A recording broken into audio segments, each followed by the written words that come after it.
Halo, selamat datang kembali di channel saya, Suci Lestariwana. Hari ini saya akan berbagi bagaimana mempraktekkan analisis framing untuk membantu menyusun paper tugas kuliah. Nah, di zaman pandemi seperti sekarang ini, saya rasa sepanjang yang saya tahu, analisis framing ini menjadi salah satu metode penelitian yang cukup populer dilakukan karena sumber datanya itu bisa mudah didapatkan gitu ya, karena sumber datanya bisa dari media-media online. Nah, tapi tentu saja ketika kita ingin melakukan analisis terhadap berita-berita di media-media online, ada beberapa hal yang perlu kita lakukan karena misalnya jumlah informasi yang ada di media online itu sangat banyak sekali. Jadi kita perlu menemukan metode atau praktek bagaimana cara memilih informasi yang sesuai dengan tema penelitian yang ingin kita lakukan. Lalu yang kedua terkait juga dengan masalah ini bias dalam media gitu ya, karena setiap media memiliki cara bingkai atau cara framingnya masing-masing gitu. Misalnya contohnya saja, kalau kita googling atau searching gitu ya kata mengenai terorisme gitu yang terjadi di Indonesia, biasanya media-media di Indonesia akan menyebutkan pelaku terorisme itu sebagai teroris atau teroris radikal. Tapi untuk event yang sama, biasanya kalau kita lihat media-media asing gitu ya, ada salah satu penelitian yang menyebutkan media-media asing menyebutkan aktor teroris itu sebagai teroris radikal Islam. Nah, ini sudah menunjukkan adanya perbedaan framing di di satu event yang sama, tapi kedua media dari dua negara ini memiliki perspektif yang berbeda untuk memberitakan event tersebut. Nah, ketika kita melakukan analisis framing, itu juga menjadi hal yang perlu kita perhatikan. Siapa yang menulis ini, gitu ya, media apa yang menulis ini, dan kira-kira apa prinsip-prinsip atau value-value yang dimiliki oleh media ini. Nah, tentu saja ini bisa menjadi temuan yang menarik juga ketika kita melakukan metode penelitian analisis framing. Kita bisa juga melihat gitu ya, berita ini sumbernya kita dapatkan dari media yang mana. Kita bisa membuat komparasi media gitu ya, seperti misalnya tadi Indonesia dan internasional media. Lalu itu yang kedua mengenai bias. Dan yang ketiga, seringkali ketika kita melakukan analisis framing, kita dituntut untuk membaca banyak sekali teks gitu ya, banyak sekali informasi-informasi berita, dan itu sering membuat kita kebingungan bagaimana cara kita menginterpretasikan sebuah bingkai gitu ya, atau sebuah pesan yang dibawa oleh media tersebut. Nah, dalam video kali ini saya akan berbagi salah satu cara gitu ya untuk melakukan praktek analisis framing yang saya ketahui dan juga sudah saya praktekkan. Mudah-mudahan bisa sedikit bermanfaat gitu ya untuk membantu Anda yang sedang menulis paper tugas kuliah. Nah, mungkin ini salah satu cara yang saya ketahui dalam melakukan analisis planning. Tentu saja ada banyak cara-cara lain, dan mungkin kalau misalnya ada yang ingin berbagi atau memberikan tambahan ataupun memberikan masukan, koreksi, silahkan menuliskan di komentar yang ada di bawah. Oke, sekarang mari kita mulai. Saya akan mengambil contoh dari paper yang sudah saya tulis karena ini adalah analisis framing yang saya lakukan. Jadi saya akan mengambil contoh framing analisis mengenai sharing ekonomi. Oke. Nah, ini adalah paper yang saya tulis di tahun 2019 gitu ya.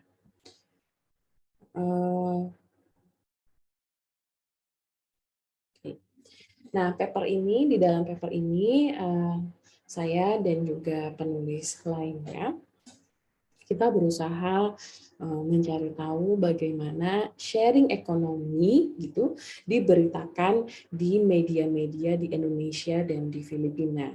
Jadi kita ingin tahu ketika kita mendengar kata sharing ekonomi itu bagaimana media memberitakannya, apa saja atau apa saja bingkai-bingkai yang ada ketika kita membicarakan mengenai sharing ekonomi. Nah, di sini saya mengambil studi kasus yang spesifik ya, karena sharing ekonomi itu sangat general. Saya ambil studi kasus mengenai ride sharing, atau mungkin kalau bahasa populernya di Indonesia itu adalah transportasi online. Nah, di sini nanti saja kita membicarakan mengenai hasilnya. Saya langsung saja menuju ke metodologinya, jadi bagaimana analisis framing itu dilakukan. Nah, di sini saya menggunakan metode penelitian online etnografi, di mana data-data yang yang kami ambil itu adalah data-data dari media online yang ada di media Indonesia dan juga Filipina. Jadi paper ini mengkomparasikan kedua media ini.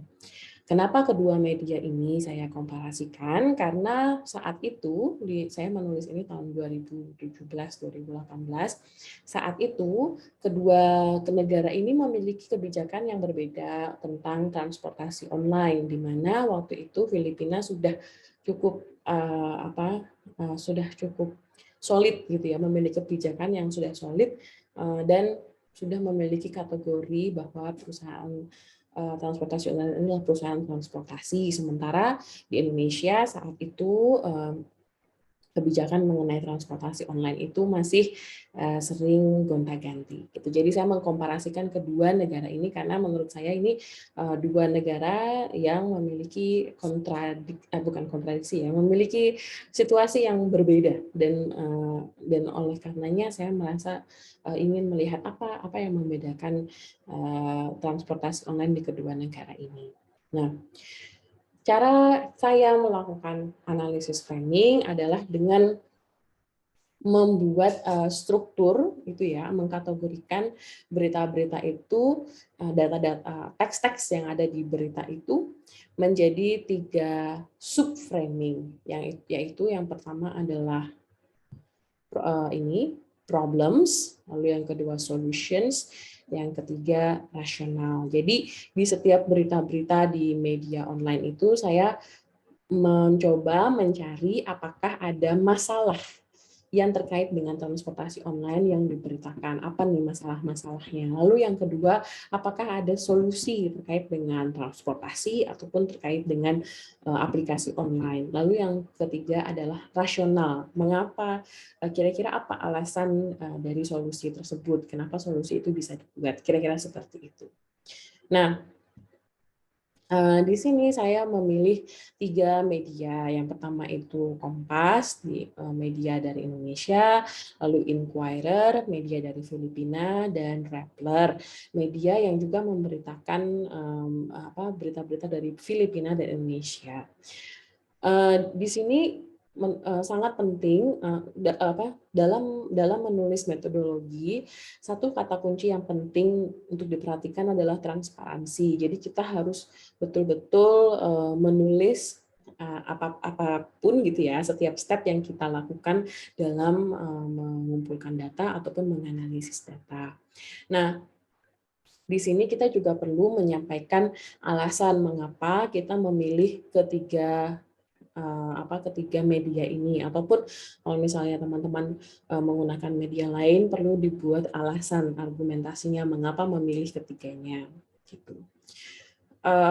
Lalu di sini di paragraf ini saya menyampaikan alasan kenapa kami memilih ketiganya, dan di paragraf ini saya menulis bagaimana kami mengumpulkan datanya. Nah, ini yang mungkin nanti akan kita praktekkan bersama ya.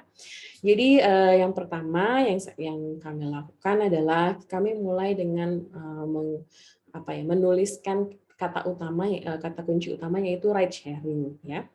Lalu ketika kami menuliskan ride sharing di web page-nya Rappler, kami menemukan ada 194 artikel yang terkait dengan ride sharing. Dan di sini saya menggunakan software Envivo, software untuk data kualitatif. Jadi saya memasukkan data-data yang di situ. Tapi kalaupun tidak ada software Envivo, kita bisa menggunakan media lainnya, misalnya seperti Excel gitu ya, atau Google Spreadsheet untuk mengumpulkan data-datanya dan membuatnya lebih terstruktur. Nanti mungkin kita bisa praktekkan dengan Google Spreadsheet saja ya, yang tidak berbayar, maksudnya yang gratis gitu. Lalu yang kedua yang perlu kita perhatikan juga adalah membuat periode waktunya, timeline-nya, gitu ya. Itu harus dibuat lebih spesifik. Lalu yang ketiga, nanti akan ketemu banyak sekali mungkin ya artikel. Nah, itu perlu diseleksi mana yang sesuai dengan penelitian kita. Lalu yang keempat, barulah kita mulai membaca dengan seksama gitu ya setiap berita yang kita temukan. Dan biasanya setelah kita membaca, kita mulai mengkategorikannya. Ini kira-kira dalam berita ini apakah ada subframe problems, subframe solusi, atau subframe rasional. Begitu. Nah, lalu cara yang berikutnya yang saya lakukan adalah ketika saya membaca berita-berita tersebut dan ketika saya membaca itu saya menemukan ada kata kunci yang lain yang menurut saya ini bisa menjadi kata kunci baru untuk mencari artikel lainnya. Nah, di situ saya melakukan lagi kembali lagi ke step pertama tapi dengan kata kunci yang berbeda. Jadi ini metodenya bersifat iteratif begitu ya. Kita bisa stepnya itu tidak bersifat linear, kita bisa bolak-balik gitu. Tadinya sudah memulai di step keempat membaca tapi ada kata kunci baru, kembali lagi ke step pertama. Nah, di sini ada beberapa kata kunci baru yang saya temukan dan saya pakai, misalnya ada ride hailing gitu ya, yang tadinya taksi online itu awalnya disebut sebagai ride sharing, tapi karena ada banyak kritik mengenai kata sharingnya, berbaginya, gitu ya, framingnya, akhirnya sekarang banyak menggunakan kata ride hailing. Lalu yang lain mengenai sharing ekonomi, lalu ada kolorum. Kolorum ini adalah terminologi bahasa Tagalog gitu ya, yang kira-kira artinya servis transportasi yang tidak terdaftar, kira-kira begitu artinya. Lalu ada online taksi, lalu ada transportasi online bahasa Indonesia gitu ya. Saya menemukan ada banyak terminologi tentang transportasi online yang dipakai di media-media Indonesia. Nah, lalu setelah semuanya saya pakai kata kunci akhirnya dan diseleksi lagi, akhirnya terkumpullah dataset kita seperti ini. Nah, itu step untuk melakukan data gathering gitu ya. Nah, sekarang kita bisa langsung praktek. Mungkin kita bisa menggunakan topik yang sama gitu ya. Saya akan memulai dengan Nah, di sini mungkin teman-teman mahasiswa mungkin akan paling mudah untuk membuka dari Google dulu gitu ya, atau kalau mau secara spesifik langsung menulis di web page-nya itu bisa juga, cuman memang ada beberapa media online yang harus berlangganan gitu ya. Nah, seandainya ada resource biaya untuk berlangganan, silahkan bisa berlangganan atau mungkin bisa akses ke web perpustakaan kampus masing-masing. Tapi untuk awalnya gitu di sini saya sebagai contoh kita coba pakai dari Google dulu gitu ya. Di sini saya akan memulai misalnya tadi topiknya ini ya, saya mau buat contoh baru aja, misalnya contohnya saya ingin meneliti tentang bagaimana kondisi, respon, strategi ojek online selama pandemi. Kira-kira seperti itu topik penelitiannya. Nah, di sini yang bisa kita lakukan adalah menulis ojol gitu dan pandemi gitu ya, dua kata kunci ini. Nah, di sini ojol dan pandemi. Oke. Lalu saya bisa langsung ke news, gitu, memilih news.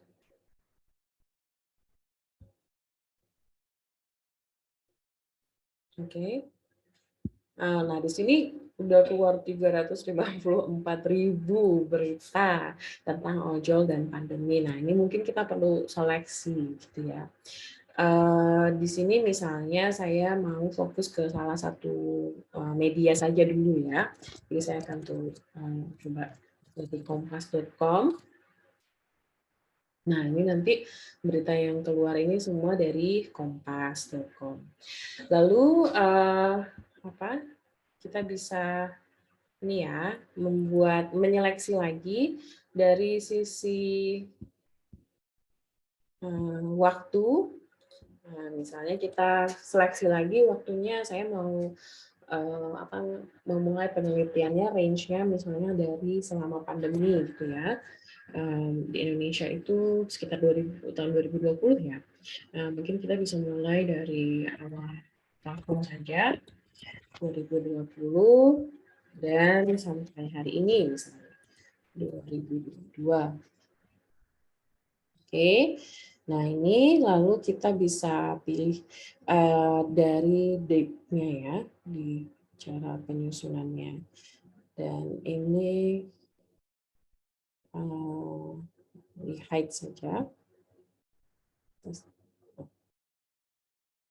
Sebentar. Nah, ini. Oke. Nah, ini sudah ada beberapa berita dari media Kompas tentang kondisi ojol selama pandemi. Gitu. Nah, ini kita mulai seleksi ya. Jadi, misalnya saya ingin mengetahui respon, lalu kondisi implikasi pandemi terhadap ojol gitu ya, secara general. Jadi saya tidak melihat kondisi ojol di individu-individu. Jadi misalnya seperti ini, travel ojol nikahi penumpang. Nah, ini menurut saya kurang relevan dengan penelitian yang saya lakukan gitu ya. Tapi mungkin kalau ini apresiasi peran ojol di masa PPKM. Nah, ini relevan gitu.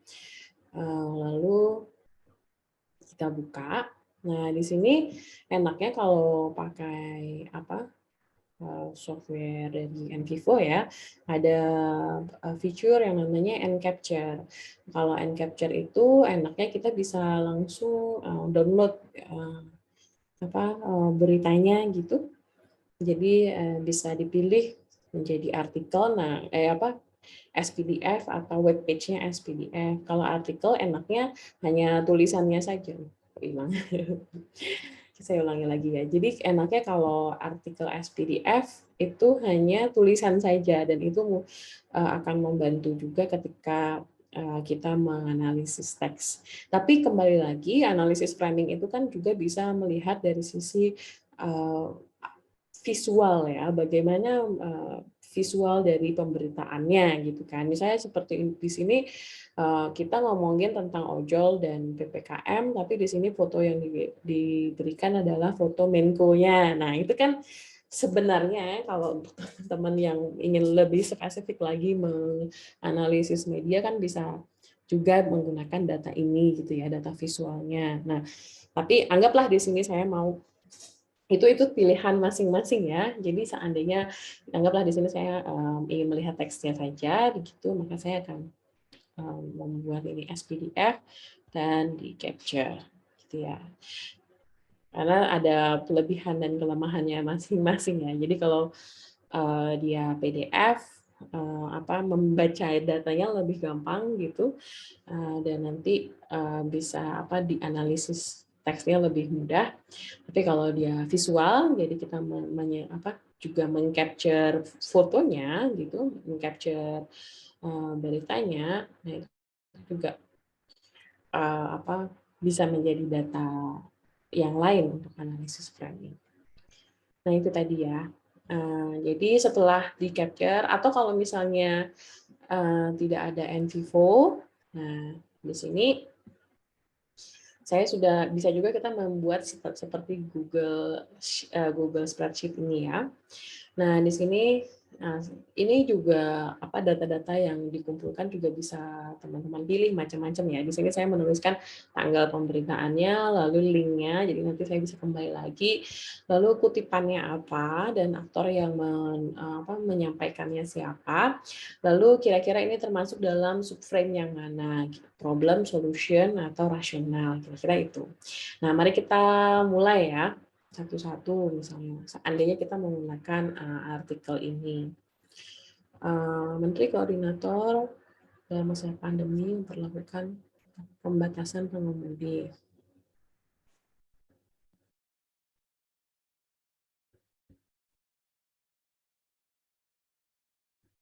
Nah, ini mungkin statement yang menarik ya. Di sini menyebutkan pahlawan. Jadi di sini ojol itu driver ojol ya disebut sebagai pahlawan. Kenapa? Karena membawa kebutuhan masyarakat dari warung dan restoran ke rumah masyarakat yang sedang bekerja dari rumah. Nah, ini mungkin bisa kita kutip juga gitu ya. Jadi seperti ini, kita kutip. Oke, masukkan di sini. Oh ya, kira-kira gitu.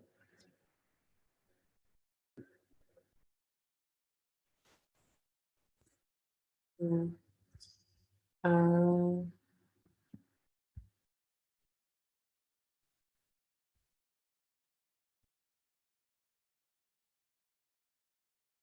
nah, di sini kan tulisannya sebentar. Nah, ini belum bisa di ini ya. Kita bisa biar lebih mudah dibaca. Kita wrap aja tulisannya. Nah, seperti ini. Lalu tadi siapa yang menyampaikan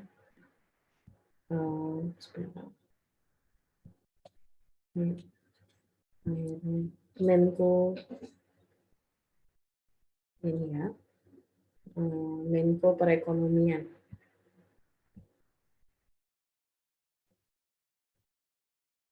Oke.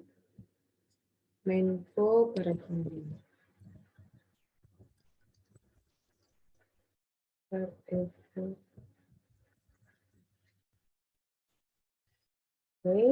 Lalu tanggal diberitakannya 25 Juli 2021.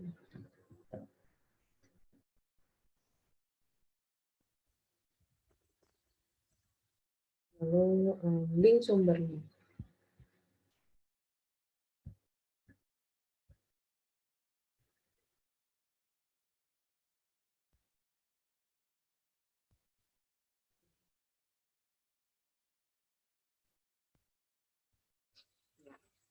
Ya, ini nanti bisa dirapikan. Lalu dari teks ini kita bisa melihat kira-kira ini termasuk subframe yang mana, apakah problem, solusi, rasional. Nah, ini kembali lagi ke interpretasi teman-teman masing-masing ya. Bagaimana kita membaca teks ini. Kalau menurut saya, teks ini menceritakan bagaimana ojol itu menjadi solusi gitu ya, pahlawan gitu, yang mengantarkan solusi bagi orang-orang yang bekerja di rumah dengan cara mengantarkan makanan.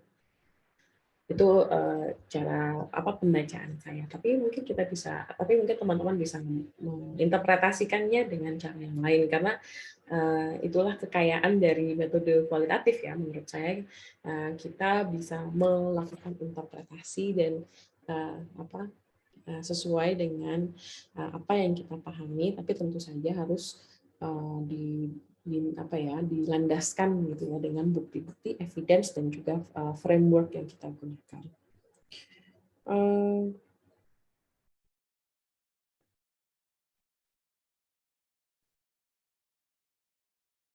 Oke, ada bantuan.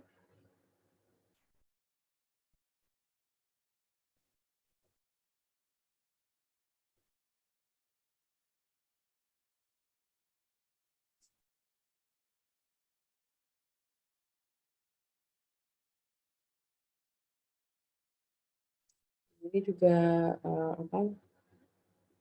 statement gitu ya dari Menteri Perhubungan, bagaimana ojol dan angkot adalah yang aktor-aktor yang berjasa. Jadi bisa kita tambahkan lagi di sini.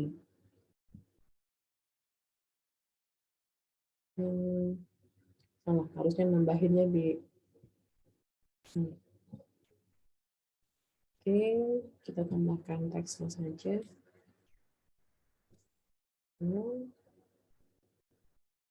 Lalu di wrap.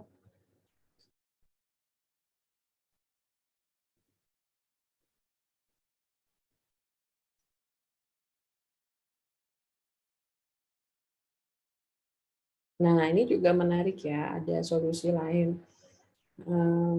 Menyatakan terkait dengan syarat surat tanda registrasi pekerja bagi para pengemudi ojol sudah dibuat secara kolektif oleh aplikator sehingga memudahkan para pengemudi yang tinggal mengenakan seragam dan atributnya.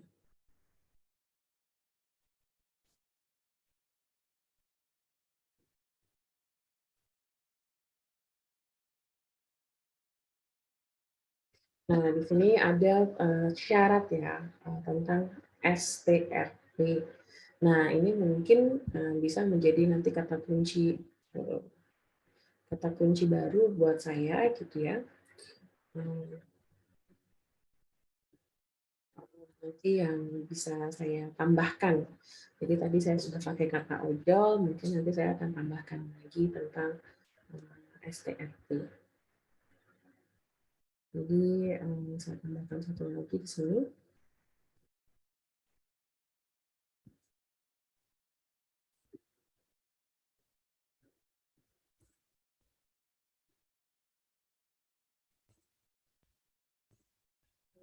Oke. Nah, ini tadi Menteri Perhubungan. Nah, nah, kira-kira ini frame yang mana ya gitu. Kalau di sini saya melihatnya juga sebagai solusi ya, solusi dari pandemi gitu. Nah, nanti kalau misalnya biasanya sih saya bikin catatan sedikit ya di sini solusi dari pandemi. Jadi untuk kalau saya nanti balik lagi ke data saya bisa pahami dulu kenapa ya saya menginterpretasikan ini sebagai solusi gitu. Oke, solusi dari pandemi. Nah, di sini juga ini ya ada solusi STRP-nya sebagai solusi, lalu ini juga bisa sebagai rasional karena ada alasan gitu ya. STRP sebagai solusi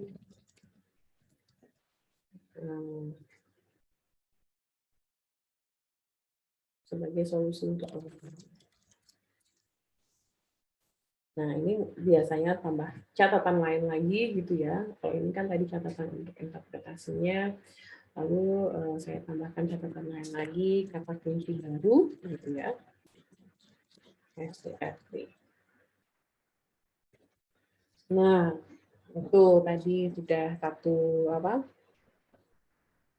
satu artikel dan teman-teman bisa melanjutkan lagi membaca artikel yang sudah didapatkan di sini gitu ya sampai berapa ini. Nah, ini masih ada lagi. Nah, itu tapi tentu saja ini ini membutuhkan waktu ya. Jadi kita tidak bisa. Saya tidak menyarankan Anda untuk melakukan ini 1 hari sebelum deadline paper gitu karena ini sangat-sangat membutuhkan waktu. Jadi itu tadi sudah saya praktekkan sedikit cara mengumpulkan data melalui media online, lalu bagaimana cara memilih berita-berita yang kira-kira relevan dengan penelitian kita, lalu yang ketiga bagaimana cara memasukkan gitu ya import data tersebut ke analisis kita gitu ya. Tadi saya membuat dengan Google Spreadsheet. Nah, kalau dilihat kan tadi sebenarnya kelebihan dari analisis framing itu adalah datanya mudah didapatkan. Jadi cukup dengan melakukan ini di rumah saja kita sudah mendapatkan data penelitian, tidak perlu keluar gitu, tidak perlu melakukan field work misalnya. Tapi tentu saja kelemahannya adalah bukan kelemahan ya, mungkin lebih ke tantangannya adalah biasanya informasinya, data yang kita dapatkan itu sangat banyak sekali ya. Misalnya tadi ada ribuan media gitu. Nah itu kita harus betul-betul investasi waktu ya, betul-betul betul-betul harus menyediakan waktu untuk bisa menyeleksi ke semua berita-berita yang kita dapatkan. Nah sedikit tips, kalaupun misalnya tidak semua beritanya bisa atau mampu kita baca, nah itu mungkin tidak masalah. Yang penting kita harus menyampaikannya di papernya, gitu ya. Jadi dibuat seleksinya. Jadi dari kesemua ini hanya misalnya ada berapa ratus gitu yang di halaman awal yang kami gunakan sebagai data untuk menganalisis seperti itu. Dan kita harus menjelaskan juga alasannya, rasionalnya, dan kita bisa mengatakan bahwa walaupun tidak semua data kita temukan, tapi berita-berita yang sudah kami kumpulkan sudah bisa menggambarkan sebagian besar pemberitaan mengenai ojol. Misalnya tadi topik penelitian saya tentang ojol. Kayak gitu ya tipsnya. Lalu yang berikutnya, tadi saya menggunakan Google Spreadsheet gitu ya. Mungkin menurut saya kalau tugas papernya itu adalah tugas yang dilakukan oleh kelompok, nah itu juga bisa menggunakan Google Spreadsheet yang bisa dikerjakan bersama-sama gitu ya, secara simultan. Jadi itu akan lebih memudahkan gitu.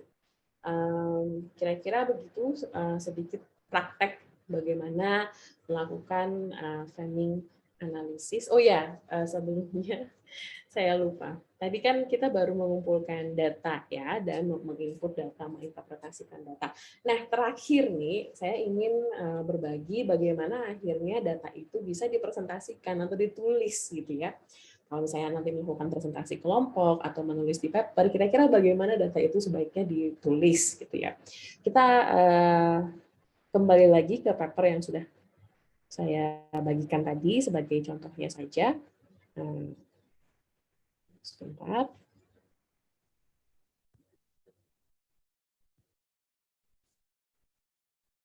Oke, saya akan kembali lagi ke paper yang barusan. Ini dia. Nah, di sini pembagian hasilnya kira-kira seperti ini ya. Data yang berhasil saya kumpulkan dan interpretasinya kira-kira seperti ini. Jadi di Indonesia itu saya menemukan setidaknya ada 3 framing utama ketika berbicara mengenai taksi online. Kembali lagi ini berita yang saya kumpulkan itu dari tahun 2000 berapa tadi ya? 2015. Nih, 2015 sampai 2017. Tentu saja sekarang sudah banyak sekali ya framing-framing atau wacana-wacana lain terkait dengan taksi online dan ojek online. Tapi saat itu menurut kami setidaknya ada 3 framing utama. Yang pertama, bagaimana taksi online itu dipandang sebagai solusi dari solusi bagi para komuter gitu ya, karena mereka lebih milih menggunakan ojol untuk menghadapi kemacetan gitu di jalan.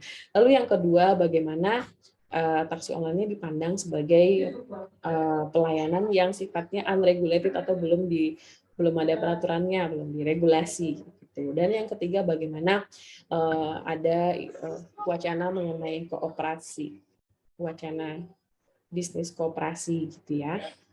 Oke.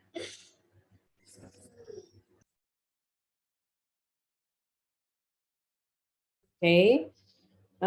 Kita kembali lagi, mohon maaf tadi anak saya sedang ini ya menangis sebentar, jadi saya harus menemani dulu.